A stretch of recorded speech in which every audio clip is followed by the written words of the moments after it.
મિત્રો, અત્યારે ચૂંટણીનો સમય ચાલે છે અને 2024ની જે લોકસભાની ચૂંટણી છે એ ચૂંટણીમાં વિવિધ રાજકીય પક્ષોએ એના ચૂંટણી ઢંઢેરો, જેને અંગ્રેજીમાં મેનિફેસ્ટો કહેવાય, હિન્દીમાં આપણે ઘોષણાપત્ર કહીએ, તો એ ચૂંટણી ઢંઢેરો છે એ બહાર પાડ્યો છે.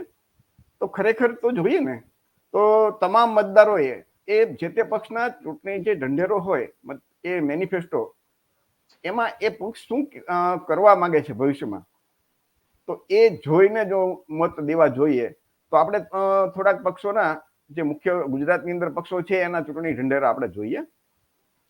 તો ચૂંટણી ઢંઢેરો મેનિફેસ્ટોમાં પક્ષ સત્તામાં આવશે તો શું ખાસ નવું કરશે, કયો નીતિ વિષયક નિર્ણય લઈ અને દેશના ખાસ કરીને જે આપણે ઓબીસી, એસસી, એસટી સહિત સવર્ણો, ટૂંકમાં તમામ સમાજ માટે શિક્ષણ, રોજગાર અને આરોગ્ય સહિત તમામ જગ્યા માટે શું કરશે એ આવતા 5 વર્ષમાં, એની એક ઝલક તમને ચૂંટણી ઢંઢેરામાં જોવા મળે.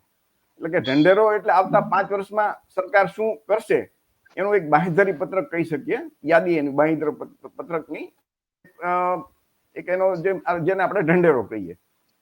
તો ખાસ કરીને જે પછાત વર્ગના લોકો છે એના માટે આઝાદીથી આપણા ઘણા બધા બંધારણીય હકો લેવાના બાકી છે. તો આપણા માટે તો એ ખાસ જોવાનું છે કે ખરેખર એ બંધારણીય હકો આપણને આપવા માટે કોઈ પક્ષ છે એ બોલે છે, લખે છે, તો એ આપણે જોશું. તો મતલબ કે કોંગ્રેસનો ચૂંટણી ઢંઢેરો છે, પછી કિસાન મજદૂર પાર્ટીનો ચૂંટણી ઢંઢેરો છે અને ભાજપનો ચૂંટણી ઢંઢેરો છે. એમ આપણે જુદા જુદા ચૂંટણી ઢંઢેરા છે આપણે જોશું.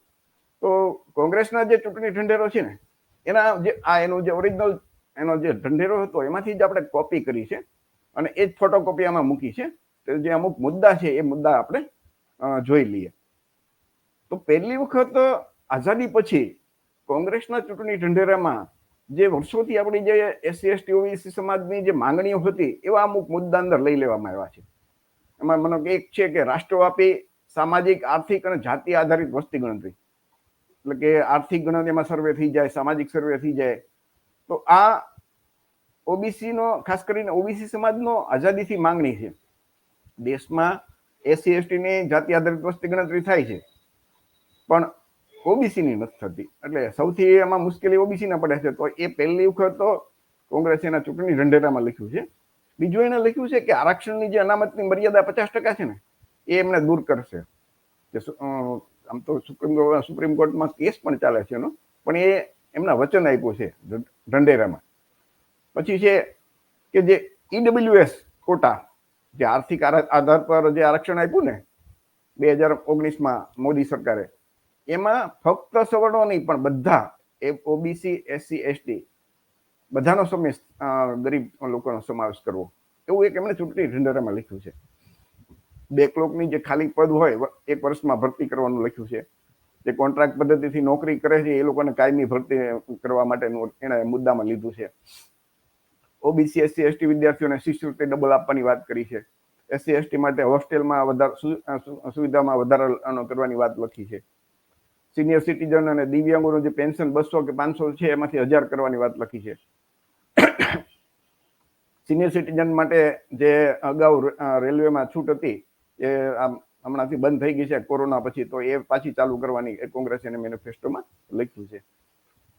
નોકરી માટે બધા આવેદન પત્ર આપે જે બેરોજગાર લોકો, તો એની સાથે જે ફી હોય એ ફી ની નાબૂદીનું કોંગ્રેસે એક વચન આપ્યું છે.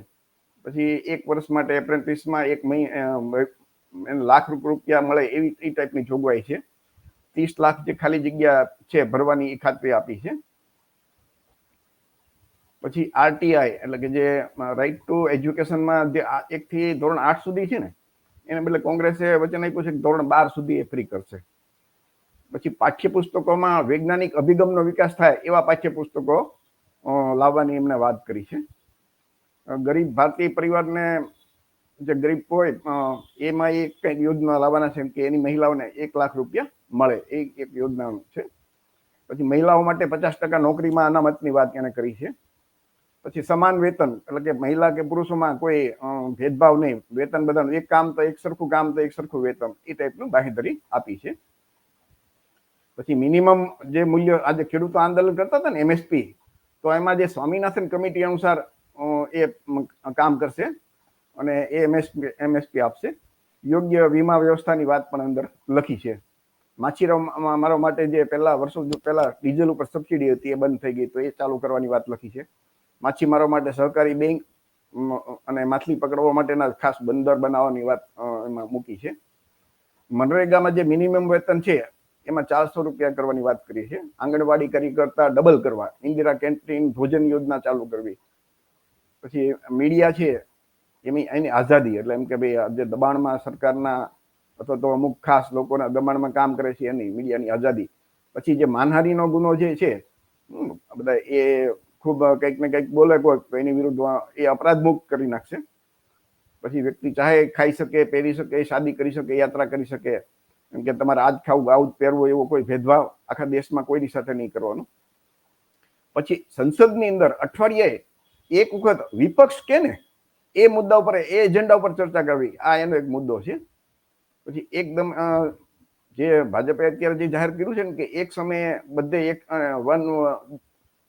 વન નેશન વન ઇલેક્શન, તો એ કોંગ્રેસે એની ના પાડી છે કે નહીં, અમે એનો સ્વીકાર નહીં કરીએ, એનો અસ્વીકાર કરશે એની સત્તા આવશે તો. ચૂંટણી કમિશનર, સૂચના આયોગ, માનવ અધિકારી આયોગ, પછાત વર્ગોના આયોગો, તપાસ એજન્સી આયોગ, જે આ બધાને સ્વતંત્ર કરવાની વાત એમાં લખી છે. પછી વીવીપેટમાંથી જે પરચી નીકળે એના દ્વારા મતગણતરી કરવાની કોંગ્રેસના એજન્ડામાં વાત છે. બુલડોઝર વાળી જે ન્યાય વ્યવસ્થા હમણાંથી ચાલે છે ને, તો એ ખતમ કરવાની એમણે વાત લખી છે. પાટલી બદલુની જે સદસ્ય એક ખતમ થઈ જાય એવો એક કાયદો લાવવાની વાત લખી છે. ન્યાયપાલિકામાં એમ કે રાષ્ટ્રીય ન્યાય આયોગ બનાવવું અને એ અત્યારના જે ન્યાયાધીશો છે એની સાથે મસલત કરી અને ન્યાયાધીશની પસંદગી માટે ઓબીસી, SC, ST અને માઇનોરિટીના જજની સંખ્યા સુપ્રીમ કોર્ટ, હાઈકોર્ટમાં વધે એના માટે કામ કરવાની એને એજન્ડામાં વાત લખી છે. રોજગાર માટે 30 લાખ ખાલી ભરતી એની વાત કરી. અગ્નિપથ યોજના જે છે એ ખતમ કરીને જે પહેલા લશ્કરમાં સામાન્ય ભરતી થતી હતી એવી રીતે ફરીથી કરવાની વાત કરી છે. 2500 થી વધુ વસ્તીવાળા ગામમાં એક વધારે આશા વર્કરની નિયુક્તિની વાત લખી છે. તો આ હતા કોંગ્રેસ પક્ષ જે છે એના ચૂંટણી જે ઢંઢેરો છે એના મુદ્દા અમુક, જે ઘણા આપણે ઓબીસી, SC, ST ને પણ લાગુ પડે છે. તો આ હતા એના મુદ્દા. આપણી સાથે કિસાન મજદૂર પાર્ટીના રાષ્ટ્રીય અધ્યક્ષ ધરમસિંહભાઈ ધાપા પણ છે. તો આપણે એમને કહેશું કે એ કિસાન મજદૂર પાર્ટી છે એ શું વિચારે છે, એનો શું એજન્ડા છે, ચૂંટણી એજન્ડા. તો એ ધાપાને વિનંતી કરું કે કિસાન મજદૂર પાર્ટી નો ચૂંટણી એજન્ડા કે ઢંઢેરો શું હોઈ શકે અથવા તો છે. જય ભારત, જય સંવિધાન. જ્યારથી પાર્ટીનું રજીસ્ટ્રેશન થયેલું છે ત્યારથી આ પાર્ટીના એક જ એજન્ડા છે કે સંવિધાનમાં જે બાબા સાહેબે દરેક ભારતની જાતિ ધર્મ ભેદભાવ વિના જે અધિકારો આપ્યા છે એ અધિકારો મળવા જોઈએ. ખાસ કરીને દેશ આઝાદ થયા ત્યારથી કોંગ્રેસ કે ભાજપે શાસન કર્યું કેન્દ્રમાં કે રાજ્ય સરકારમાં, પણ ઓબીસી, SC, ST જે વચ્ચેના પ્રમાણમાં 85% છે, તો સંવિધાનમાં એવી પણ જોગવાઈ છે કે જેની વસ્તી એનો દરેક જગ્યાએ ભાગ, પછી નોકરી હોય કે ઉદ્યોગો હોય, લોન હોય કે જમીનો હોય, એમ દરેક જગ્યાએ ભાગ હોવો જોઈએ. તો અત્યારે કિસાન મજદૂર પાર્ટી જે વ્યવસ્થાપન પાર્ટીનું નામ બદલીને જે કિસાન મજદૂર પાર્ટી રાખી છે, તો એના પણ એજન્ડા એ જ છે કે દરેકને પોતાનો અધિકાર મળવા જોઈએ. ખાસ કરીને તે કોળી ઓબીસીની માંગણી મુજબ જાતિ આધારિત વસ્તી ગણતરી થઈ જોઈએ, આર્થિક સર્વેની ખાતરી, સામાજિક સર્વેની ખાતરી, જેવી રીતે બિહારમાં આ ઓબીસી ની વસ્તી ગણતરી કરવામાં આવી તો ત્યાં 63% વસ્તી થઈ.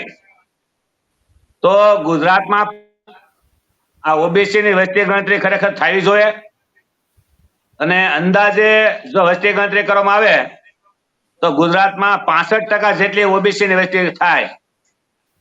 તો ઓબીસી ની 65% વસ્તી થાય તો 65% લેખે દરેક જગ્યાએ 65% કોળી ઓબીસી ના કલેક્ટર હોવા જોઈએ, કોળી ઓબીસી ના જજ હોવા જોઈએ, પ્રોફેસર હોવા જોઈએ, આઈપીએસ આઈએસ ટીડીઓ મામલતદાર દરેક જગ્યાએ આ હોવા જોઈએ. તો આરક્ષણ ભાગીદારી આપી ખાતરી પસાર જે ખરેખર આ કપટી શાસકો ઓબીસી ના મત લઈને બેઠા છે, એને ઓબીસી સાથે જે ગદ્દારી કરી છે કે સરકાર બનાવ્યા પછી ખરેખર તો ઓબીસી ને વસ્તીના પ્રમાણમાં ભાગીદારી આપવાને બદલે જ્યારે ઓબીસી ને આપવાની વાત આવી, આ જ પાર્ટીના માલિકો વાણિયા બ્રાહ્મણો ખુલ્લા મેદાનમાં આવેલા છે. એટલે ખાસ કરીને દેશની અને ગુજરાતની ઓબીસી ની અને એસસી એસટી માં આવતા તમામ જાતિના લોકોને ખ્યાલ હોવો જોઈએ કે ભાઈ મંડળ કમિશન વાય કે કાકા કાળકર પંચ વાય એનો વિરોધ કરનારા કઈ જાતિના હતા, અને કોંગ્રેસ ભાજપ કે પક્ષના જે પણ વિરોધ કરતા હતા એ પણ કઈ જાતિના હતા. તો કોળી ઓબીસી એસસી એસટી ના લોકોને ખરેખર ખ્યાલ નથી કે આ જ વાણિયા બ્રાહ્મણો જ્યારે કાકા કાળપંચની અમલવારી કરવાની હતી તાને વિરોધ કરનારા આ લોકો હતા, અને મંડળ કમિશનની જે પણ ભલામણો થઈ છે એમાં 2 ભલામણ લાગુ કરવામાં આવી ત્યારે પણ આ જ પક્ષના પોતાની જાતિને કહેનારા વાણિયા બ્રાહ્મણો ખુલ્લો વિરોધ કરે છે. તો હું ઓબીસી માં આવતી તમામ જાતિને કહેવા માંગુ છું કે ઓબીસી ના વસ્તીના પ્રમાણ કલેક્ટર હોવા જોઈએ કે ન હોવા જોઈએ? કોળી, હય, હુતાર, મિસ્ત્રી, દરજી, મોસી, વાણંદ, ભરવાડ, આયર, સગર કે આવી જે જાતિઓ આવે છે ઓબીસી ની, તો એ તમામ જાતિના કલેક્ટરો બનવા જોઈએ કે ન બનવા જોઈએ? તો જો એક જ જાતિના વાણિયા બ્રાહ્મણો પક્ષો બનાવીને આ ઓબીસી ના દીકરાઓ કલેક્ટર ન બને, જજ ન બને, પ્રોફેસર ન બને, એના માટે ખુલ્લો વિરોધ કરતા હોય તો ઓબીસી ના લોકોને ખુલ્લો વિરોધ કરવો જોઈએ કે જે વાણિયા બ્રાહ્મણો જે અમારી નોકરીઓ અને અમારા ભાગનો હિસ્સો ન દેવા માંગતા હોય એને અમે મત નહીં દઈએ. લોકશાહીમાં જે સમાજ મતની તાકાત ન બતાવે એ સમાજનું કઈ ઉપજતું નથી, અને એ સમાજને પોતાનો ભાગનો હિસ્સો મળતો નથી. એટલે ખાસ કરીને કિસાન મજદૂર પાર્ટી જે ચૂંટણી ઢંઢેરાની વાત છે, તો જેટલા પક્ષો આવ્યા છે શાસનમાં, એ શાસકોએ શાસક જાતિઓએ ઓબીસી વિરોધમાં કામ કરેલું છે અને ઓબીસી સાથે ગદ્દારી કરેલી છે. એના સવર્ણ લોકોને જો અનામત જોઈતી હતી આર્થિક આધાર પર, એને ઈડબ્લ્યુએસ કહે છે, તો 3 દિવસમાં અનામત લઈ લીધી. તો ઓબીસી કોઈ દિવસ વિરોધ નથી કર્યો. ઓબીસી એસસી એસટી ના લોકો માનવતાવાદી છે અને પોતપોતાના ભાગનું મળવું જોઈએ એ ધ્યેયથી જીવવાવાળા છે. પણ જે 3% ના વાણિયા બ્રાહ્મણો છે એ બીજી જાતિને રીતે ચડાવે છે કે તમારા ભાગનો હિસ્સો ઓબીસી એસસી વાળા ખાઈ જાય છે. તો સવર્ણમાં આવતી તમામ જાતિઓને પણ કહેવા માંગુ છું કે ભાઈ તમારી વસ્તી પ્રમાણે તમને હિસ્સો મળે છે ખરા. ખાસ કરીને ક્ષત્રિય સમાજ, આજે ક્ષત્રિય સમાજ 10% વસ્તી હોય તો એના 10% જજ હોવા જોઈએ, 10% કલેક્ટર હોવા જોઈએ, 10% પ્રોફેસર હોવા જોઈએ. તો આ દરેક જગ્યાએ 10% ક્ષત્રિયોને પણ હિસ્સેદારી નથી મળતી. ખાલી 3% ના વાણિયા બ્રાહ્મણો બીજી સવર્ણ જાતિને હારે રાખે છે, પણ એના ભાગનો ઓબીસી ના ભાગનો તો હિસ્સો ખાઈ જાય છે, પણ સવર્ણના ભાગનો હિસ્સો વાણિયા બ્રાહ્મણ ખાઈ જાય છે. તો આપણે એ સંકલ્પ કરવો જોઈએ કે ભારતમાં જો અખંડ ભારતનું નિર્માણ કરવું તો કોઈના ભાગનો હિસ્સો ખાવો ન જોઈએ અને તમામ જાતિના લોકોને, દરેક ધર્મના લોકોને પોતાનો હિસ્સો મળે એવી આપણે ભાવના રાખવી જોઈએ. આજે દેશમાં તમામ સરકારી કચેરી હોય કે અર્ધ સરકારી કચેરી હોય, એમાં પણ ઓબીસી, એસસી, એસટી ને બેંક લોગ આવે એ તાત્કાલિક ભરતી કરવી જોઈએ. અને રાજ્ય સરકાર હોય કે કેન્દ્ર સરકાર હોય, એને ઓબીસી ના કે એસસી એસટી ના મત વિના જીતવાના નથી. પણ ઓબીસી, એસસી એસટી ના લોકોને ખબર હોવી જોઈએ કે અમારા મત વિના આ લોકો નથી જીત્યા, તો અમારા ભાગનો જે હિસ્સો ખાઈ જાય છે એને આપણે સબક તો શીખવાડવો પડે. આ 3% વાણિયા બ્રાહ્મણો આપણા મતથી સત્તામાં આવી અને આપણો હોય અને આપણા જ ભવિષ્યમાં આપણા દીકરી દીકરાઓ ભણી રહ્યા હોય અને કાળી મજૂરી કરતા હોય મા બાપ અને ફી મોંઘી ભરતા હોય અને એ આપણા બાળકનું ભવિષ્ય આ રાજકીય પાર્ટીના લોકો, ખાસ જાતિના વાણિયા બ્રાહ્મણો એ બરબાદ કરતા હોય તો એની અમે આપણે પૂરી તાકાતથી લડવું જોઈએ. અને કિસાન મજદૂર પાર્ટી જે વ્યવસ્થાપન પાર્ટી નામ બદલી જે કિસાન મજદૂર પાર્ટી રાખી છે, એ કિસાન મજદૂર પાર્ટીનો એક જ એજન્ડા છે કે દેશના તમામ લોકોને, તમામ જાતિના લોકોને પોતાનો હિસ્સો મળવો જોઈએ. જે ભાગીદારીનો સિદ્ધાંત છે, કોઈનું ખાવું ન જોઈએ. અને જે ખાવાની ભાવના રાખે છે એ નાલાયક લોકોને આપણે બધા ભેગા થઈને પૂરી તાકાતથી એને આપણે શિક્ષા દેવી જોઈએ. જો આપણે આ નહીં કરીએ તો આપણા બાળકો ગમે તેટલું ભણેલા ગણેલા છે એને નોકરી નહીં મળે. હમણાં 2 દિવસ પહેલા હું તણસા ગામે વેચાણ કરવા ગયો, ત્યાં ઓબીસી સમાજના જે એક જીપીસી માં 6 વાર પરીક્ષા લેખિતમાં પાસ કરી છે, અમે બે મળ્યા અને મને વાત કરી કે ધરમસિંહભાઈ, હું 6 વાર લેખિતમાં પાસ થયો અને મૌખિકમાં મારી જાતિ ઓબીસી માં આવે છે અને ખાસ કરીને કોળી હતા, ઓબીસી માં કોળી, એને ખરેખર પાસ છે લેખિતમાં તો મૌખિકમાં 6 વાર ઇન્ટરવ્યુ કાઢી નાખ્યા. તો આ દેશમાં જે ખરેખર 2-3% વાણિયા બ્રાહ્મણો જાતિવાદ ચલાવે છે અને ખુલ્લે દાદાગીરી કરીને એમના લોકોને જ લેવાના અને બીજી તમામ જાતિઓને નહીં લેવાના, એ એજન્ડા સાથે જ એ લોકો કામ કરે છે. અને ખાસ કરીને જે નોકરીની ભરતી થાય છે તેમાં પણ આરએસએસ ના લોકોને જ સિલેક્ટ કરવામાં આવ્યા છે કે તમારે કઈ જાતિને લેવાને કઈ જાતિને ન લેવાય, એવા આ બધા એજન્ડા સાથે આ લોકો રાખે છે. અમે વરદી પહેલા જે જીપીસી ના ચેરમેન જે નલિનભાઈ ઉપાધ્યાય છે, જે આસિસ્ટન્ટ પ્રોફેસરમાં ખુલ્લો જાતિવાદ ચલાવ્યો હતો. જે 26 ની ભરતી હતી આસિસ્ટન્ટ પ્રોફેસરની, એમાં 1 થી 20 ઓબીસી ના પાસ હતા મેરિટમાં. તો જ્યારે લેખિત પરીક્ષા આવી તો 26 માલી અને 78 જણાને બોલાવ્યા અને જે મેરિટમાં 1 થી 20 ઓબીસી નતા એમના છોકરાઓને મૌખિકમાં 50 માલી 5 માર્ક આપ્યા અને જ્યારે જનરલ ખાસ કરીને એના લોકોને 50 માલી 45-46 માર્ક આપ્યા. જે જયેશભાઈ વળિયા સાહેબે જે જીપસી નું ગપસપ ઇન્ટરવ્યુ તરીકે એક બુકલેટ બનાવી અને એ બુકલેટ નો અભ્યાસ કર્યો ત્યારે ખુલ્લો જાતિવાદ ચલાવ્યો અને એના જ લોકોને રાખ્યા છે.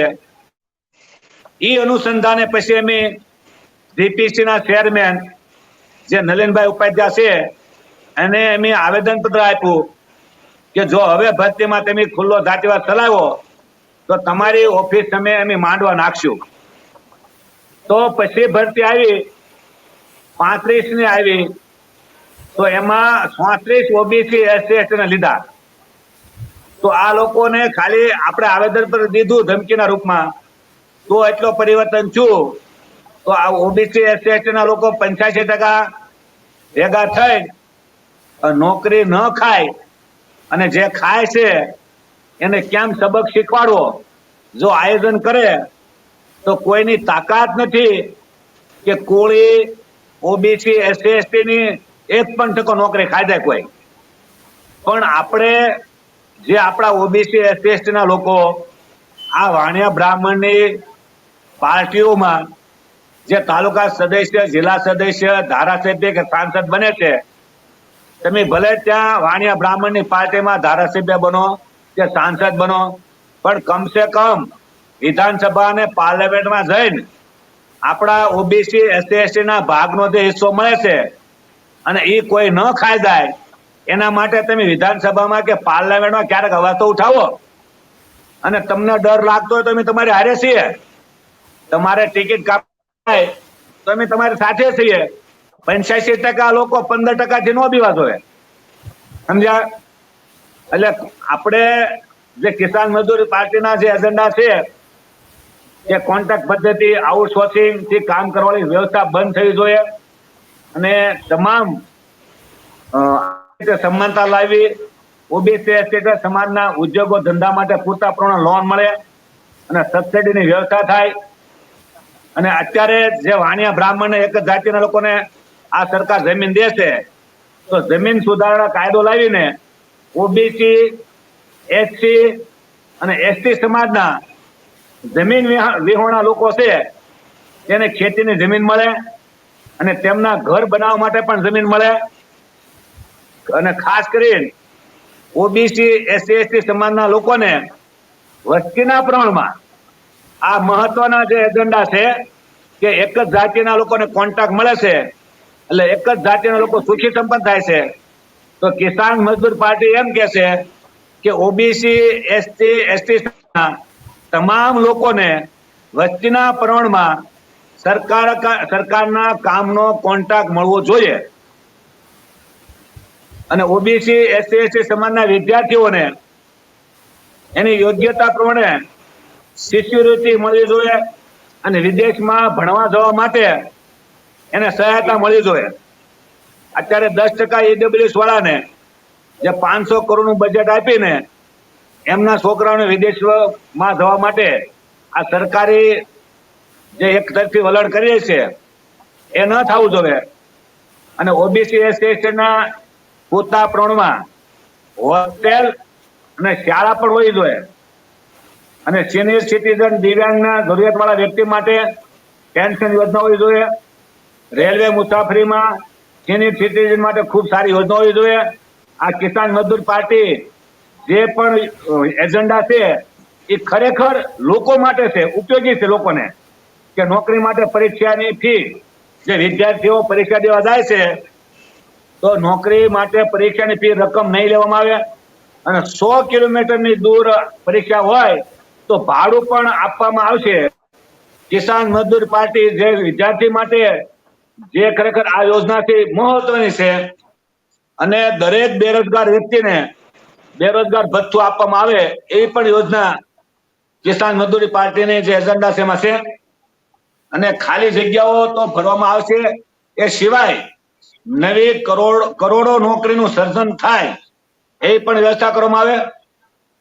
દેશમાં તમામ લોકોને ફ્રી અને એક સમાન શિક્ષણ મળે એવી પણ યોજના ઘડવામાં આવે અને પાઠ્યપુસ્તકમાં શીલ, સંસ્કાર અને વૈજ્ઞાનિક અભિગમનો વિકાસ થાય તેવી વાત, બંધારણનો ફરજિયાત અભ્યાસ અને બંધારણ વિરુદ્ધની એક પણ વાતને દૂર કરવી અને ઓબીસી, એસસી, એસટી સહિત તમામ મહિલાઓને તમામ જગ્યાએ ભાગીદારી, બધાને રોજગાર આપવાની યોજના બનાવવામાં આવે. ખેડૂતોને મિનિમમ સ્પોટ પ્રાઇસ ની ગેરંટી એટલે કે MSP આ ખેડૂતો માટે મહત્વનું છે અને પાક નિષ્ફળ જાય તો યોગ્ય વીમા વ્યવસ્થા અને ખાસ કરીને જે ઓબીસી, એસટી, કોળી જે દરિયાઈમાં ખેતી કરે છે માછીમારીની, તો માછીમારી માટે સુરક્ષાની યોજના, ડીઝલની સબસિડીમાં મોટા ઉદ્યોગપતિ ને માછીમારીના સ્થળો પર કબજો જમાઈ દીધો છે તે દૂર કરવામાં આવે. આ એક મહત્વનો મુદ્દો છે કે પેલા કોળી ઓબીસી ના લોકો છે એ મચ્છીમારીનો ધંધો કરતા હતા, તો અત્યારે મચ્છીમારી ઉપર જે કબજો કરી લીધો છે એ દૂર થવો જોઈએ. અને તમામને રોજગાર આપવાની વ્યવસ્થામાં મનરેગા સહિત વિવિધ યોજના આવી જશે. એમાં યોગ્ય વળતર આપવાની યોજના રહેશે. દેશના તમામ નાગરિકો ભૂખ્યા ન રહે એવું આયોજન કરવામાં આવશે. ટીવી મીડિયામાં ઓબીસી ને વસ્તીના પ્રમાણમાં ભાગીદારીની યોજના, દરેક મીડિયા કંપનીમાં ઓબીસી એસસી એસટી આરક્ષણ, માનહાનિ અપરાધ મુક્ત બંધારણમાં વાણી સ્વતંત્રતાને મજબૂતી, દરેક વ્યક્તિ શાંતિથી રહી શકે તેવી વ્યવસ્થા, ખાવા પીવાની પહેરવાની ઉપર કોઈ પણ પાબંદી નહીં. વન નેશન વન ઇલેક્શન ને સ્વીકારવામાં નહીં આવે.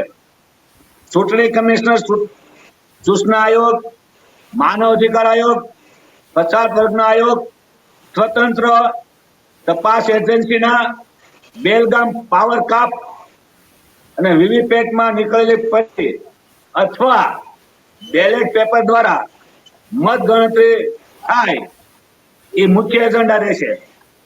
આજે બુલડોઝર વાળી વ્યવસ્થા છે ન્યાય આપવાની, એ ખતમ થાય અને પાટલી બદલું છે એની સદસ્યતા ખતમ થાય એવો કાયદો બનાવવામાં આવે. હાલમાં આ વાણિયા બ્રાહ્મણો બેંકો લૂંટી જે ધારાસભ્ય સાંસદ જોતા હોય એ કરોડો રૂપિયા લઈને ખરીદી કરે છે, એ ખરીદીની વ્યવસ્થા પણ ખતમ થઈ જોઈએ અને કાયદો પણ બનાવવો જોઈએ. કોઈ પણ પાર્ટી ખરીદી કરે એ પાર્ટીની માન્યતા રદ થવી જોઈએ. આ મહત્વનો ચુકાદો હોવો જોઈએ. અને સુપ્રીમ કોર્ટ, હાઈકોર્ટમાં કોળી ઓબીસી એસસી એસટી ને વસ્તીના પ્રમાણ જજ બને તે માટે યોગ્ય વ્યવસ્થા કરવામાં આવે.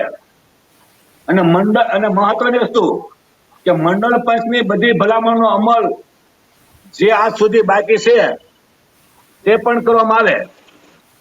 અને આ સરકારે જે અગ્નિપંચ યોજના બનાવીને જે યુવાનોને 25 વર્ષે નિવૃત્ત કરી દેવાની અને બિચારાને ખરાબ પરિસ્થિતિ લાવી દેવાની, એ અગ્નિપંચ યોજના સદંતર બંધ થઈ જોઈએ.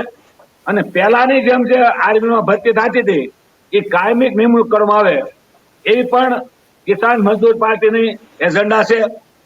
કોઈ પણ પરીક્ષા વિના બેકડોર એન્ટ્રી કેન્દ્ર સરકારમાં ફક્ત સવર્ણોને લઈ અને એના જ લોકોને આઈપીએસ બનાવવા, એ ગુપ્ત એજન્ડા છે આ લોકોના, એ રદ થવી જોઈએ અને પરીક્ષા બાદ નિમણૂક થવી જોઈએ. વડાપ્રધાન કાર્યાલયથી લઈને તમામ જગ્યાએ ઓબીસી એસસી એસટી ના વસ્તીના પ્રમાણમાં ક્લાસ 1 અધિકારી, કુલપતિ, પ્રોફેસરો, કલેક્ટર, એસપી, મામલતદાર, ક્લાર્ક, પીએસઆઈ અને પીઆઈ ઓબીસી એસસી એસટી ની વસ્તી મુજબ ભાગીદારી હોવી જોઈએ. મંદિરની પૂંજારીમાં પણ ઓબીસી એસસી એસટી ની વસ્તીની પૂંજા કરવાના લોકો હોવા જોઈએ. એક જ જાતિના બ્રાહ્મણોને મંદિરમાં પૂજા કરવા ન હોવો જોઈએ.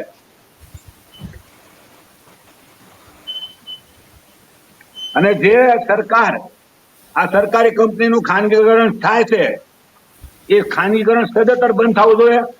અને સરકારી લાભ લેનાર ખાનગી કંપની છે એમાં પણ કંપનીમાં ઓબીસી ની વસ્તી પ્રમાણે એસટી ની પણ વસ્તી પ્રમાણે આરક્ષણ હોવું જોઈએ. દેશની તમામ લોકોને ફ્રી અને સન્માન આરોગ્યની વ્યવસ્થા હોવી જોઈએ. કોળી ઓબીસી એસસી એસટી ના વસ્તીના પ્રમાણમાં રાજ્ય સભામાં સાંસદો હોવો જોઈએ. બંધારણના આમુખ મુજબ આર્થિક ન્યાયની યોજના, આર્થિક અસમાનતા દૂર કરવાની પણ નક્કર યોજના હોવી જોઈએ. આ કિસાન મજદૂર પાર્ટીના એજન્ડા છે. અને કિસાન મજદૂર પાર્ટી એવું ઈચ્છે છે કે દેશના તમામ જાતિના તમામ ધર્મના લોકોને પોતાના ભાગનો હિસ્સો મળવો જોઈએ. એક જાતિના લોકો એ બધાનું ખાઈ જાય એ ન ચાલવું જોઈએ. અને હું તો એમ કહું કે જો કિસાન મજદૂર પાર્ટી બને તો તાત્કાલિક એવો પણ કાયદો કરવામાં આવે કે ઓબીસી એસસી નહીં પણ દેશની તમામ જાતિનું કોઈ પણ વ્યક્તિ ખાઈ જાય એને ખરેખર તો 10 વર્ષની સજા હોવી જોઈએ, એને જામીન પાત્ર ગુનો હોવો જોઈએ. અને જે પણ બેઠા હોય કર્મચારીઓ ભરતી કરવા એ ઈરાદાપૂર્વક જો કોઈની સીટો ખાલી રાખે તો એ અધિકારીને પણ તાત્કાલિક નોકરીમાં લઈ એને રદબદલ કરવામાં આવે અને એને પણ ખરેખર જેલની અંદર નાખી દેવામાં આવવો જોઈએ. આવો કાયદો હોવો જોઈએ. જો અધિકારીને આવા કાયદા બનાવવામાં આવે તો કોઈ પણ અધિકારી કોઈના ભાગનો હિસ્સો ખાવાની મહેનત ન કરે. આ કિસાન મજદૂર પાર્ટીના જે રાજકીય એજન્ડા અને આપણા લક્ષ્ય આરક્ષણ મુજબ મળવું તો બધું છે. ખૂબ ખૂબ આભાર ધરમસિંહભાઈ કે કિસાન મજદૂર પાર્ટીના તમે એજન્ડા બતાવ્યા. મિત્રો, કોંગ્રેસના એજન્ડા જોયા, કિસાન મજદૂર પાર્ટીના જોયા. હવે આપણે ભારતીય જનતા પાર્ટી બીજેપી એમનો શું એજન્ડા છે આ વખતે એ આપણે જોશું. અને આપણી સાથે કેબી બાબરિયા જે અધિકારી હતા અને નિવૃત્ત થયા છે, બંધારણના જાણકાર છે અને ભારતનું રાજકારણ શું છે, શું કહેવાય એમના પણ જાણકાર છે. તો પહેલા આપણે બીજેપીના જે એજન્ડા છે ને એ જોઈએ અને એ એજન્ડા જોયા પછી આપણે પૂછીએ બાબરિયા સાહેબને. તો પહેલા બીજેપીનો એજન્ડા જોઈએ. તો મિત્રો, બીજેપીના એજન્ડામાં જોઈને તો જે કોંગ્રેસ કે કિસાન મજદૂર પાર્ટીના જે એજન્ડામાં જે છે ને જાતિ આધારિત જનગણના એવી કોઈ વાત નથી. તમે જુઓ ને તો દરેક જગ્યાએ એવો એક પણ મુદ્દો નથી લીધો કે જાતિ આધારિત જનગણના થાય, સર્વે થાય, આર્થિક સર્વે થાય, કેટલી વસ્તી મુજબ એમ દરેકને ભાગીદારી મળે, ઈડબ્લ્યુએસમાં બધાનો લાભ મળે, સરકારી નોકરીમાં બેકલોગ ભરવામાં આવે, કોન્ટ્રાક્ટ પદ્ધતિ બંધ કરી અને આઉટસોર્સિંગ બંધ કરી, એવા એક પણ મુદ્દા નથી. પણ મુદ્દા જોઈને તો બધા કેવા છે એ થોડાક આખો જે એજન્ડા તમે વાંચો ને એમ થાય કે શું આમાં. એમાં એક વસ્તુ છે કે આગળના 5 વર્ષ સુધી બધાને મફત ભોજન આપવાનું, એટલે મફત અનાજ આપવાની જે યોજના છે ને 80 કરોડ. તો દેશમાં 80 કરોડ લોકોને ભોજન આપવા, અનાજ મફત આપવું પડે એ ખરેખર સારું કહેવાય કે ખરાબ કહેવાય? અને આયુષ્યમાન ભારત નીચે 5 લાખ રૂપિયાની આરોગ્ય સુવિધા એ વિશે વાત કરી છે.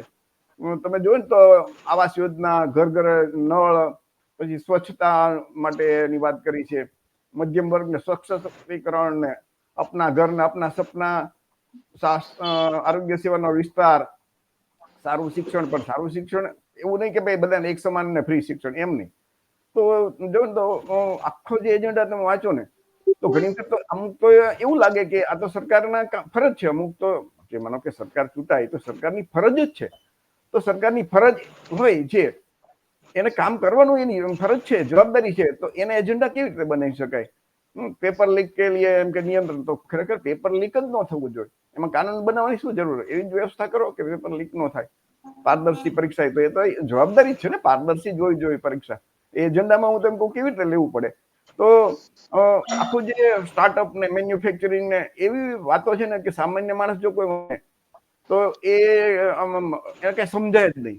એટલી બધી મોટી બધી વાતો લખી છે, મોતીની ખેતી ને આ બધી વસ્તુ આપણે જયારે વાંચો ને તમે કોઈ પણ વ્યક્તિ, તો ખરેખર તો ઓબીસી એસસી એસટી માટે જે એના મુખ્ય મુદ્દા છે કે એને જે નોકરી, સ્વાસ્થ્ય, રોજગારી, શિક્ષણ, તો એ મુદ્દાને તો તમે જુઓ ને તો ભાગ લીધો જ નથી. કેમ કે દેશમાં અત્યારે તમામ જગ્યાએ તમે જુઓ તો આર્થિક સમાનતાની ટોટલી અમુક લોકો પૈસા છે દેશના ઓબીસી એસસી તો ગરીબ લોકો જ છે. તો બાબરિયા સાહેબ, તમે આ બાબતે શું કહેવા માંગો છો? કે તમે તો કિસાન મજદૂર પાર્ટીના રાષ્ટ્રીય કન્વીનર પણ છો, તો તમારી દ્રષ્ટિએ ખરેખર તો એ શું હોવું જોઈએ? આજે લોકોએ ચૂંટણીનો એજન્ડા જોઈને મતદાન કરવું જોઈએ કે નહીં, એમ તમારું શું કહેવાનું છે? ભારતીય જનતા પાર્ટી જે છે એ લોકોને ભરમાવવા સિવાય કોઈ ધંધો નથી કરતી. એમ કહીએ તો કે એમની પાસે કોઈ એજન્ડા છે જ નહીં. એ ધનવાનો અને ઉદ્યોગપતિઓની બનેલી પાર્ટી છે અને ફક્ત ધનવાનો અને ઉદ્યોગપતિઓને આ દેશના કેમ માલિક બનાવવા એના એજન્ડા ઉપર એ લોકો કામ કરે છે. તમે છેલ્લા 10 વર્ષમાં ભાજપા સરકારનું જો એનાલિસિસ કરશો તો ખ્યાલ આવશે કે 10 વર્ષની અંદર તેમણે દેશની જે સંપત્તિ જે હતી, દેશની જે સરકારી કંપનીઓ જે હતી, એ તમામ કંપનીઓ જે છે એ કંપનીઓને ખાનગી લોકોને વેચવા સિવાય કોઈ ધંધો કર્યો નથી. જે ભારતની અંદર ઈસ્ટ ઇન્ડિયા કંપની આવી અને દેશમાં અંગ્રેજોનું રાજ ઈસ્ટ ઇન્ડિયા કંપનીના નામ પર સ્થાપિત કર્યું, એવી જ રીતે ભારતીય જનતા પાર્ટી જે છે એ કંપનીઓના નામ પર દેશમાં અદાણી અંબાણી રાજ સ્થાપિત કરવા માંગે છે અને છેલ્લા 10 વર્ષથી તેઓ એ દિશામાં કામ કરી રહ્યા છે. એમનું લક્ષ્ય જે છે એ તમામ જગ્યાએ જે છે એ આ ઉદ્યોગપતિઓ અને ધનવાનો ઉપર હોવા જોઈએ. જેમણે ધમસીભાઈ વાત કરી કે દેશમાં જે છે એ તમામ જગ્યાએ ઉપરના ભાગ પર વાણિયા બ્રાહ્મણો રહેવા જોઈએ અને નીચેના ભાગ પર લોકો રહેવા જોઈએ. આવી વ્યવસ્થા જે છે એ ભારતીય જનતા પાર્ટી નિર્માણ કરવા માંગે છે અને એ જ એજન્ડા પર તેઓ કામ કરી રહ્યા છે. જો તેઓ એવું જાહેર કરે કે અમે લોકો જે છે એ ફક્ત કામ કરીએ છીએ, ઉદ્યોગપતિઓ માટે જ કામ કરીએ છીએ, જાતિવાદ ચલાવીને વાણિયા બ્રાહ્મણો માટે જ કામ કરીએ છીએ, જો એવી વાત લોકોને ખબર પડી જાય તો લોકો બળવો કરે અને એ બળવો ના થાય એટલા માટે તેઓ હિન્દુના નામ પર જે છે એ રાજનીતિ કરે છે. એટલે જેથી કરીને તમામ સમાજને એવું લાગે કે આ હિન્દુ સમાજના માટે કામ કરે છે, પરંતુ ખરેખર તેઓ હિન્દુ માટે કામ નથી કરતા, ફક્ત વાણિયા બ્રાહ્મણો માટે જ કામ કરે છે. એના દેશની તમામ સંપત્તિ ઉપર જે દેશની પબ્લિકની જે માલિકી હતી એ માલિકી ઉપર તેમણે કબજો કરી લીધો છે. ઓલમોસ્ટ સમજો કે 90% વ્યવસ્થા ઉપર તેઓએ છેલ્લા 10 વર્ષની અંદર કબજો કરી લીધો છે. હવે થોડું ઘણું બાકી રહ્યું છે, એ પણ જે છે એ કબજો કરવાની તૈયારી કરી રહ્યા છે. એટલે એમની જે રોડ બનાવવાની ને રસ્તા બનાવવાની પાણી આપવાની, અરે ભાઈ સરકારને પબ્લિક ટેક્સ આપે છે તો ટેક્સ માંથી એ વ્યવસ્થા તમારે કરવાની જ હોય છે. પરંતુ તમે જે જાતિવાદ ચલાવી અને તમામ લોકોને જે ન્યાય આપવો જોઈએ એને બદલે ફક્ત ખાસ જાતિના લોકોના માટે તમે કામ કરો છો, બાકીના લોકોને જે છે એ તમે કીડા મકોડા સમજો છો. બાકીના લોકો આ દેશની અંદર જે છે એ દરિદ્ર હાલતમાં જીવતા રહે, દુઃખી હાલતમાં જીવતા રહે એવી તમે વ્યવસ્થા નિર્માણ કરી રહ્યા છો. ભારતીય જનતા પાર્ટી જ્યારથી સત્તામાં આવી છે ત્યારથી ધનવાનોની સંખ્યા વધી રહી છે, ધનવાનોની આવક વધી રહી છે અને ગરીબો, મજદૂરો, કિસાનો અને મધ્યમ વર્ગના લોકોની આવક ઘટી રહી છે. આજે જે આર્થિક બંધારણની આર્ટિકલ 38 માં એવી જોગવાઈ છે કે આર્થિક અસમાનતા ઘટાડવી, પરંતુ જ્યારથી ભારતીય જનતા પાર્ટી સત્તામાં આવી છે ત્યારથી બંધારણની વિરુદ્ધ કામ કરીને એ આર્થિક અસમાનતા વધારવાનું કામ કરી રહી છે. તેઓ એમ કે છે, નરેન્દ્ર મોદી સાહેબ કહે છે કે ભાઈ બંધારણ અમે નહીં બદલીએ, પણ તમે બંધારણના બદલ્યા વગર જ તમામ સત્યાનાશ તો કરી રહ્યા છો. તમારે શું બદલવાની જરૂર રહી છે? તમે બંધારણની અંદર જે છે એ એવી કોઈ જોગવાઈ નથી કે ધારાસભ્યો સંસદ સભ્યો ખરીદવાના હોય અને છતાં તમે ખરીદી રહ્યા છો બંધારણના બદલ્યા વગર. તમે જે છે એ ખાસ જાતિના લોકોને તે દેશમાં કંપની રાજના નામ પર કંપની રાજ સ્થાપિત કરી રહ્યા છો, લોકશાહી તંત્ર ખતમ કરી રહ્યા છો, તો પણ તમને ક્યાંય બંધારણ તો વચ્ચે નડતું નથી. તમે આ દેશની અંદર જે છે એ એક જાતિવાદ ચલાવી રહ્યા છો. દેશની 95% પબ્લિકને આ વસ્તુની ખબર હોવી જોઈએ કે ભારતીય જનતા પાર્ટી ફક્ત 5% લોકો માટે કામ કરે છે અને 95% લોકોને મૂર્ખ બનાવવાના ધંધા કરે છે. અને જે લોકો એની સાથે કામ કરે છે એ એમ સમજો કે કોઈ જે છે એ એમના ડરના મારે, કારણ કે એમની રણનીતિ રહી છે કામ કરવાની, તેઓ કાયમ માટે જે છે દબાવીને તમામ પબ્લિક જે છે તમામ જનતાને દબાવીને રાખવા માટે લોકો રાખીને અને રાજ કરવાની એમની નીતિ રહી છે.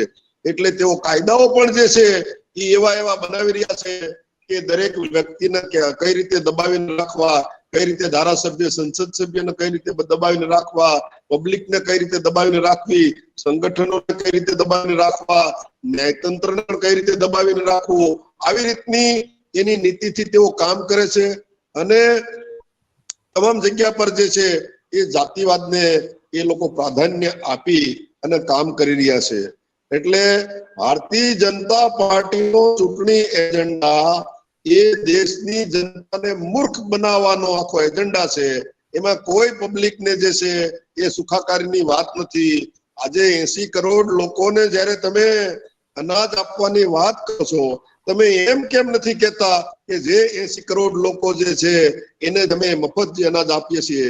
એનો મતલબ એ થાય છે કે આ દેશની અંદર આજે પણ 80 કરોડ લોકો એવા છે કે જે એના પોતાનું 2% જે છે એ રળીને ખાઈ પણ નથી શકતા. એવી વ્યવસ્થા આજે ભારતીય જનતા પાર્ટીએ સ્થાપિત કરી દીધી છે કે 2% અનાજ એને ખાવા માટે પણ સરકારે વ્યવસ્થા કરી છે. તો સરકાર એવી કેમ વાત નથી કરતી કે 80 અમે આવનારા 5 વર્ષની અંદર જે એ ગરીબો, એક પણ ગરીબ જે છે એ આજે મફત અનાજ લઈ અને ખાય એવી વ્યવસ્થા નહીં, પરંતુ એ કમાઈને પણ ખાઈ શકે અને સ્વાભિમાનથી જીવી શકે એવી વાત નથી કરતા. અને આજે એ લોકો મજૂરોને મજૂર બનાવી રાખવાના, ગરીબોને ગરીબ બનાવી રાખવાના, નિર્ધનોને નિર્ધન બનાવીને રાખવાના, ખાલી ધનવાનો જ આ દેશની અંદર ફૂલે ફાલે એવી તમામ યોજનાઓ એ લોકો લાવી રહ્યા છે. આજે જેટલી એમની યોજના, ગરીબો, મજદૂરો, કિસાનો, મધ્યમ વર્ગના લોકો સૌથી વધારે ટેક્સ ભરે છે, પરંતુ એ ટેક્સના પૈસાથી જે છે એ ફક્ત વ્યવસ્થા ધનવાનો માટે જ કરવાની અને ગરીબો, કિસાનો, મજદૂરો જે છે એ એના ટેક્સના પૈસાથી પણ જે છે એ એના માટે જે છે જે જરૂરિયાત જે છે, માનો કે આરોગ્યની જરૂરિયાત છે, શિક્ષણની જરૂરિયાત છે,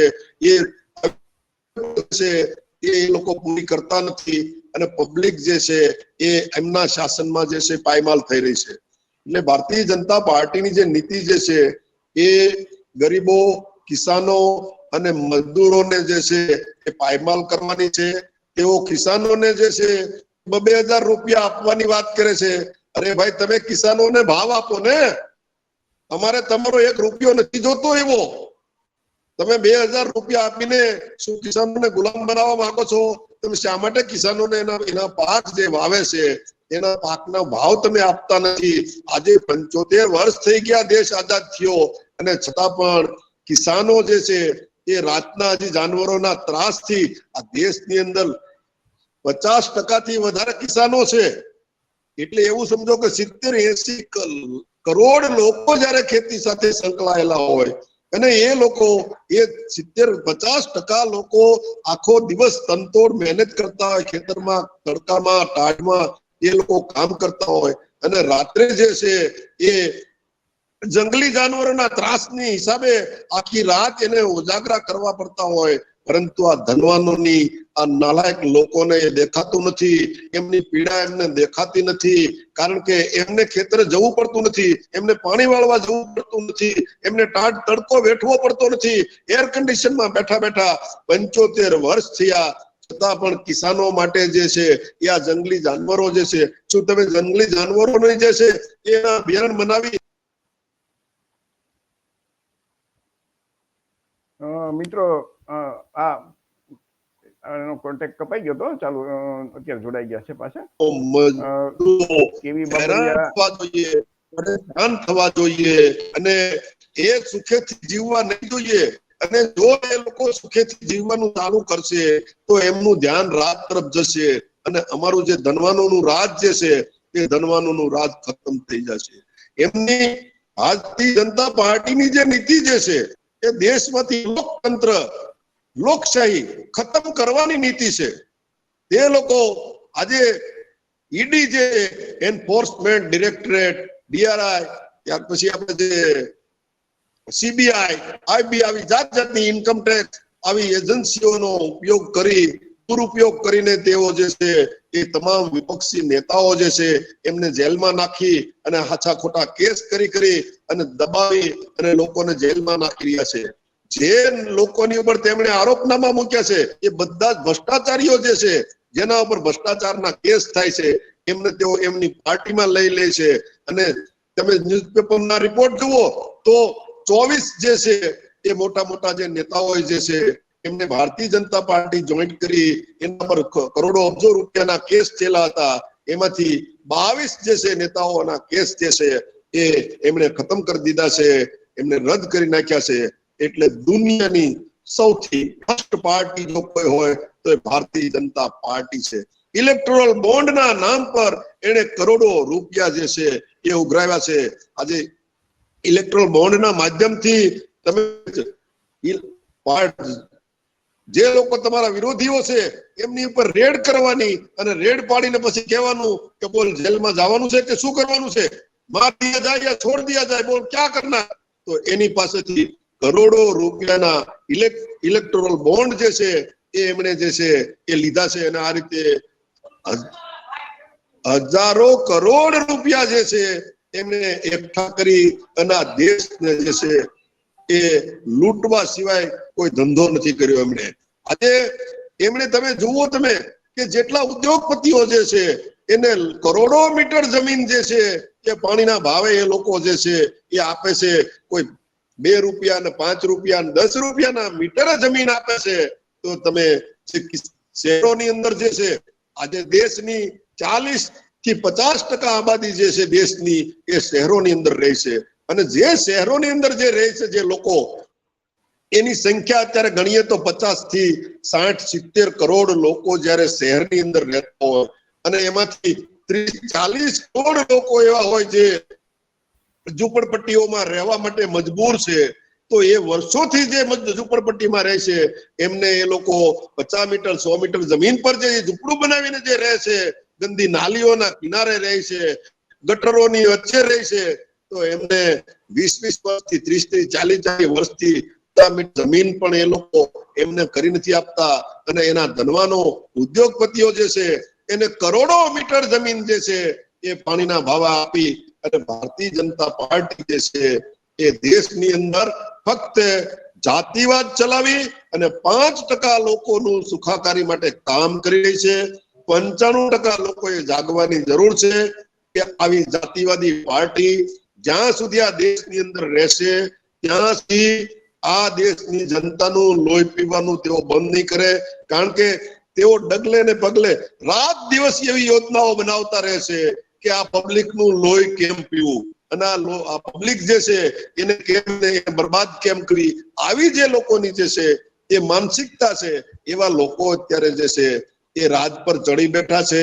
એટલે દેશની તમામ પાર્ટીઓએ એક થઈ અને ભારતીય જનતા પાર્ટીનું બી જે છે એના દેશમાંથી નેસ્ત નાબૂદ કરવું પડે.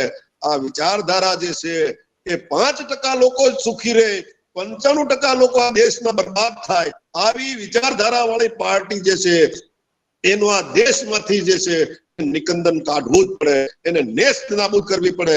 જે લોકો 95% લોકોને બરબાદ કરવા, દેશ ઉપર રાજ કરવા માંગતા હોય અને એના માટે રાત દિવસ ષડયંત્રો કરતા હોય એવી પાર્ટીના દેશ જે છે એને ચલાવી નહીં લેવી જોઈએ. આવી સૌથી ભ્રષ્ટ જે ગુનાહિત કૃત્ય કરનારી આવી પાર્ટીને દેશમાંથી જાકારો આપવો જોઈએ. એનો એજન્ડા જે છે એ ભારતીય જનતા પાર્ટીનો આ દેશને બરબાદ કરવાનો અને દેશને છે ભ્રમિત કરવા માટેનો એજન્ડા છે. એ દેશની સુખાકારી માટે ક્યારેય એને કામ કર્યું નથી. એ લોકો જે ધારાસભ્યો અને સંસદ સભ્યો જે ખરીદી રહ્યા છે એ બંધ કરવાની વાત નથી કરતા. એ જે છે આરોગ્ય જે છે, તો આરોગ્યની અંદર જે ડોક્ટરોના નામ પર જે ખાનગી હોસ્પિટલો જે લૂંટ ચલાવી રહી છે, એ લૂંટ બનાવવાની વાત નથી, બંધ કરવાની વાત નથી કરતા. શિક્ષણના નામ પર જે આંકડાઓ ખોલી નાખ્યા છે અને કરોડો રૂપિયાઓ લઈને જે છે એ ડિગ્રીઓ આપવામાં આવે છે ખાનગી કંપની અને ખાનગી શૈક્ષણિક સંસ્થાઓ દ્વારા. તો એ આ લૂંટની વ્યવસ્થા જે છે એ લૂંટની વ્યવસ્થા બંધ કરવા નથી માંગતા અને લૂંટની વ્યવસ્થા વધારવા માંગે છે, તમામ લોકોને રાખવા માંગે છે. તો આજે જયારે ચૂંટણી ચાલી રહી છે ત્યારે કિસાન મજદૂર પાર્ટીના રાષ્ટ્રીય કન્વીનર તરીકે હું દેશની જનતાને કહેવા માંગુ છું કે આવી ભ્રષ્ટ પાર્ટી જે છે એના દેશમાંથી ખતમ કરવી જોઈએ. એ લોકોને ભ્રમિત કરી રહી છે, લોકોને ગુમરાહ કરી રહી છે, લોકોને મૂર્ખ બનાવી રહી છે. જીવનભાઈ, ખૂબ ખૂબ આભાર કેબી બાબરિયા. મિત્રો, આપણી સાથે ગુજરાત કોળી સમાજના પ્રમુખ વલ્લભભાઈ કંટારિયા પણ જોડાણા છે. વલ્લભભાઈ, તમને હું એક સવાલ કરું કે આપણા જે મતદારો છે, ખરેખર તો એમણે ચૂંટણી ઢંઢેરો વાંચી અને પછી મત આપવા જોઈએ ને. જ્ઞાતિ, જાતિ, ધર્મ જોયા વિના કયો પક્ષ છે એ પોતાના સમાજ માટે શું આપે છે. એમાં કોઈ જ્ઞાતિના નામે તો બંધારણમાં હક મળે નહીં, પરંતુ SC, ST અને OBC અને સવર્ણો આમ 4 ભાગ આપણે કરીએ તો દેશની અંદર જે SC, ST છે એના વસ્તીના પ્રમાણમાં આઝાદી પહેલાથી એના જે હક અને અધિકાર મળે છે. OBC છે એની વસ્તી એ બિહારમાં જે જાતિ આધારિત સર્વે થયો એમાં 63% જેવી આવી, ગુજરાતમાં કદાચ 65% થઈએ, તો એ 65% જેવી વસ્તી છે એને ફક્ત 27% આરક્ષણ ભાગીદારી, અને એ એટલે આઝાદીના 43-44 વર્ષ પછી, અને એમાં એનું અમલીકરણ હરખું નથી થતું. અને જે આવા જે રાજકીય પક્ષો એ OBC ને હજી આજની તારીખે હક અને અધિકાર આપવા નથી માંગતા, એના ચૂંટણી ઢંઢેરા ઉપરથી સાબિત થાય. તો કોંગ્રેસે આ વખતે એના ઢંઢેરામાં આપણે પહેલી વખત જોયું કે OBC, SC, ST માટે એને વાત કરી છે, જાતિ આધારિત સર્વેની વાત કરી છે, જે 50%ની અનામતની વ્યવસ્થા છે એની વધારવાની વાત કરી છે, ખાનગી આ બધું કોન્ટ્રાક્ટ પદ્ધતિ બધું બંધ કરવાની વાત કરી છે. તો આ આપણા લોકોને તમે શું સંદેશો આપશો કે જાતિ, ધર્મ કે પક્ષ કેવી રીતે નક્કી કરવો? મત આપતી વખતે આપણા લોકોએ શું નક્કી કરવું? ભાજપે મને કે એને ચૂંટણી ઢંઢેરામાં આપણી એક પણ વાત નથી કરી. એને રામ મંદિરનો પ્રચાર પ્રસાર કર્યો કે દુનિયામાં એ અમે એનો પ્રચાર પ્રસાર કરશું, તો એનાથી OBC, SC, ST નું પેટ ભરાશે? તો વલ્લભભાઈ, તમે આ બાબતે શું કહેવા માંગો છો કે આપણા જે મતદારો છે, ગુજરાતમાં કોળી સમાજ સૌથી મોટો સમાજ છે, તો ગુજરાત કોળી સમાજના પ્રમુખ તરીકે તમે કોળી સમાજ, OBC સમાજ, SC અને ST સમાજને શું સંદેશો આપવા માંગો છો કે મત આપતી વખતે શું વિચારવાનું? કે આપણા હક અધિકારનું કહેવાનું જોવાનું કે રામ મંદિરનો મુદ્દો જોવાનો કે હિન્દુ મુસલમાનના નામે આપણે એક પાર્ટીને મત આપવા જોઈએ? તો વલ્લભભાઈ કંટારિયા, તમારી વાત રજૂ કરો. આભાર ચિમનભાઈ. પેનલમાં જોડાયેલા દરેક મિત્રોને ક્રાંતિકારી જય ભીમ. ચિમનભાઈ, આ તકે ચૂંટણીનો માહોલ ચાલી રહ્યો છે. વિશ્વની સૌથી મોટી લોકશાહીમાં જ્યારે દર 5 વર્ષે મતદાર છે તે રાજા ગણાય છે, દેશના દરેક SC, ST, OBC અને તમામ નાગરિકોએ પોતાના મતાધિકારનો યોગ્ય ઉપયોગ કરવો જોઈએ. એવા નેતાઓને ચૂંટવા જોવે કે આપણી સમસ્યાઓ સારી રીતે સમજે, યોગ્ય રીતે તેમની રજૂઆત કરે અને એ સમસ્યાઓનો ઉકેલ કેમ આવે અને કયા નેતા આપણી સમસ્યાનો ઉકેલ લાવી શકશે યોગ્ય રીતે, એવા નેતાને પસંદ કરવા જોઈએ. નહીં કે ધર્મ આધારિત જ્ઞાતિ જાતિના ઝઘડાઓ કરાવી અને સત્તામાં બેઠતા હોય અને માત્ર 4-5% લોકોના વિકાસ માટેની વાતો કરતા હોય.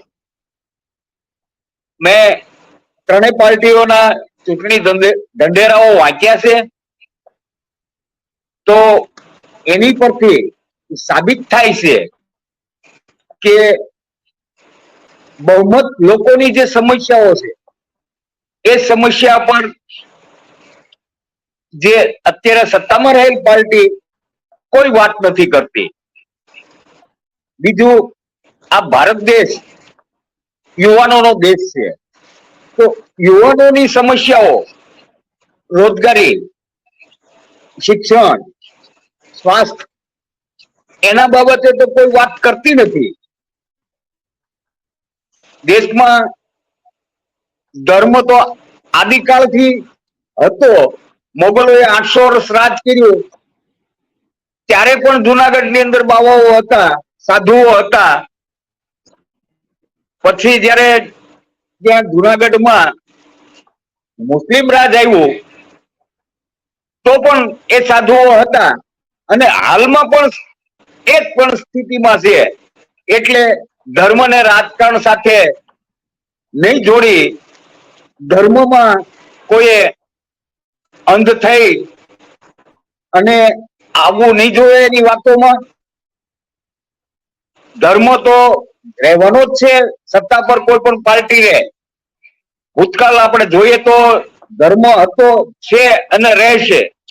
એટલે ધર્મમાં નહીં આવી, આપણી જે નાનામાં નાના લોકોની, છેવાડાના લોકોની જે વાત કરતા હોય, દેશની સૌથી મોટી સમસ્યાઓ ખાસ કરીને ઓબીસી વર્ગ, તમે વાત કરી, બાબરિયા સાહેબે વાત કરી એમ, ઓબીસી વર્ગ સૌથી મોટો મતદાર છે. તો એની જાતિ આધારિત વસ્તી ગણતરીની જે બાંહેધરી આપતા હોય, એમના જે કઈ અત્યાર સુધીના પંચ નિમાણા હોય એની અમલવારી કરાવતા હોય, તો સત્તાધારી પાર્ટી તો આ બાબતે કોઈ વાત કરતી જ નથી. અને નવી નવી જે ઉદ્યોગપતિઓને અસર કરતી એવી યોજનાઓની વાતો કરતી હોય, તો આવી પાર્ટીઓને ધર્મના નામે કે જાતિવાદના નામે મત નહીં દેવા જોઈએ. કોઈ પણ ઉમેદવાર હોય જે આપણી સમસ્યા સમજતો હોય, આપણી સમસ્યાનો ઉકેલ લાવી શકે એવા ઉમેદવાર પસંદ કરવા જોઈએ. અને કોંગ્રેસનું જે મેનિફેસ્ટો છે તેની અંદર મારો જે અનુભવ અત્યાર સુધીનો છે, તો અત્યાર સુધી એક પણ પાર્ટીએ આવો મેનિફેસ્ટો આપ્યો નથી. તેની સામે આપણો કિસાન મજદૂર પાર્ટીનો મેનિફેસ્ટો મળતો આવે છે. તો દરેક નાગરિકોએ પોતાની બુદ્ધિનો ઉપયોગ કરી અને સારા ઉમેદવાર, આપણી સમસ્યાઓ ઉકેલ લાવી શકે તેવા ઉમેદવારનો ચૂંટવા જોઈએ. આપણે આપણી બુદ્ધિનો ઉપયોગ નથી કરતા, એટલે આવી પાર્ટી નાના માણસોનો ઉપયોગ કરી જાય છે. એટલા માટે દરેક ગુજરાતના, ખાસ કરીને કોળી સમાજના, ઓબીસી સમાજના ઉમેદવારોને મારી નમ્ર વિનંતી છે કે આપ ખાસ 5 વર્ષે તમારી પાસે આવે છે, પછી 5 વર્ષમાં ડોકાતા પણ નથી, તો એવા નેતાઓને જાકારો આપી અને એક સારા ઉમેદવારને ચૂંટે અને દેશના વિકાસમાં સારી પ્રગતિ કરે દેશ, એવી આશા સાથે આપ સૌને નમો બુદ્ધાય, જય સંવિધાન.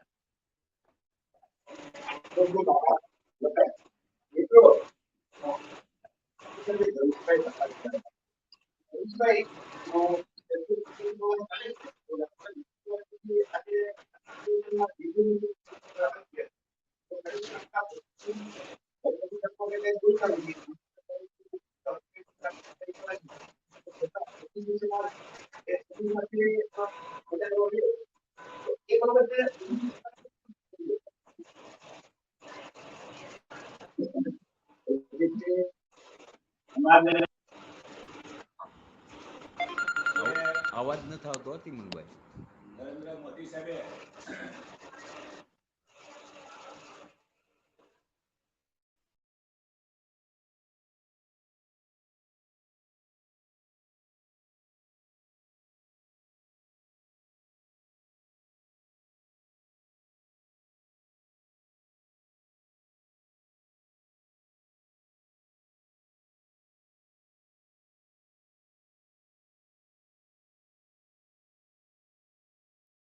હા, થઈ ગયું. ખૂબ ખૂબ આભાર વલ્લભભાઈ.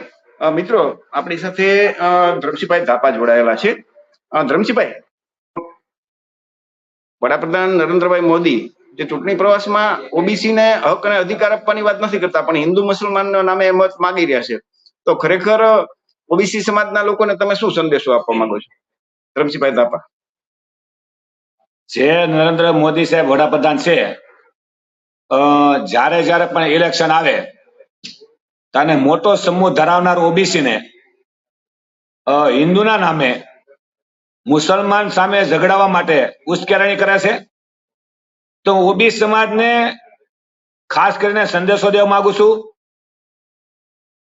કે આજ મોદી સાહેબ જો ઓબીસી ને વસ્તીના પ્રમાણમાં કલેક્ટર, જજ, પ્રોફેસર, પીએસઆઈ, પીઆઈ બનાવવા માટે કામ ન કરતા હોય અને હિન્દુ મુસલમાન સામે લડવા માટે ઓબીસી ને ઉશ્કેરણી કરતા હોય તો એમની જાળમાં આપણે ફસાવવું ન જોઈએ. જ્યારે ચૂંટણી આવે ત્યારે ઓબીસી ને હિન્દુ બનાવે છે અને ચૂંટણી વહી જાય ત્યારે ઓબીસી ને પોતાને હિસ્સો માગે તો એ આતંકવાદી કહેશે, નક્સલવાદી કહેશે, અધિકારો માટે માગે અને આતંકવાદી કહેશે. તો આપણે એની વાતમાં ન આવવું જોઈએ. અને જે પક્ષ ઓબીસી સમાજને વસ્તીના પ્રમાણમાં હિસ્સો આપવા માંગતી હોય એ પક્ષ બાજુ મતદાન કરવું જોઈએ. અત્યારે હું કોઈ પક્ષનો પ્રચાર નથી કરતો, પણ જે કોંગ્રેસે ચૂંટણી ઢંઢેરામાં જે સંવિધાનમાં ઓબીસી ને માટે જે જોગવાઈ કરી છે કે ઓબીસી ની વસ્તી ગણતરી થવી જોઈએ, ઓબીસી ને 50% અનામત છે એ દૂર કરીને વસ્તીના પ્રમાણ મળવી જોઈએ, એ આખા રાજનીતિમાં દેશ આઝાદ થયા તો પહેલી વાર જે ખડગે સાહેબના નેતૃત્વમાં જે નિર્ણય લેવામાં આવ્યો છે એ ઓબીસી ના માટે લેવામાં આવ્યો છે. અને ઓબીસી ને વસ્તીના પ્રમાણ હિસ્સો મળે એ આખો ચૂંટણી ઢંઢેરો બનાવવામાં આવ્યો છે. તો ઓબીસી ગુજરાતના નહીં પણ પૂરે દેશના જ્યાં પણ ઓબીસી સમાજ વસે છે, ઓબીસી ને એ જ પણ કહેવા માંગુ છું કે જ્યાં ઓબીસી ના ભાગનો હિસ્સો આપવાની વાત થાય, મંડળ કમિશનની અમલવારી કરવાની થાય, ત્યાં પક્ષને મત દેવો જોઈએ. એટલે અને મોદી સાહેબની જાળમાં ફસાવવું ન જોઈએ. આની પહેલા પણ ગોધરાકાંડ થયું અને ઓબીસી સમાજ ભોગવી રહ્યો છે. જે અશોકભાઈ મોસી નામના વ્યક્તિ અમદાવાદમાં છે એ પૂરી એની કહાની કીધી છે. આવા ઓબીસી ના લોકો ઘણા ભોગ બની ગયા છે અને ઘણા બંધ જેલમાં બચારા સહન કર્યા છે. હું ઓબીસી ને એક નમ્ર વિનંતી કરું છું, બે હાથ જોડીને પગે લાગુ છું કે આ હિન્દુ મુસલમાન ઝઘડામાં ન પડે, પોતાના અધિકારની વાત